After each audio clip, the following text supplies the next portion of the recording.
বাহিরে প্রচণ্ড রকম তাপদাহ, এত গরম মনে হয় যেন সারা শরীর পুড়ে যাচ্ছে। আর সামনে নাকি আরও গরম আসছে, মানে আগামী মে মাসের 12 তারিখ পর্যন্ত 45 থেকে 55 ডিগ্রি সেলসিয়াস পর্যন্ত গরম থাকবে। এই গরমে আপনারা প্রস্তুত? আমি কিন্তু মোটেও প্রস্তুত নই। আমি প্রচণ্ড ভয় পাচ্ছি যে এই গরমে কী করব। একমাত্র অবলম্বন বেশি বেশি পানি খাওয়া এবং জুস খাওয়া, প্রয়োজনে একাধিকবার গোসল করুন।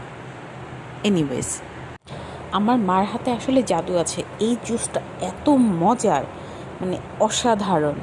আমার খাওয়ার পর মনে হয়েছে যে সারাদিনের ক্লান্তি দূর হয়ে গেছে। মানে ভিটামিন সিও আছে, ফ্যানের বাতাসও মনে হয় লাগবে না। মানে তার আগে জুসটা খাওয়ার সাথে সাথে মনে হচ্ছে আশপাশ থেকে বাতাস শুরু হয়ে গিয়েছে।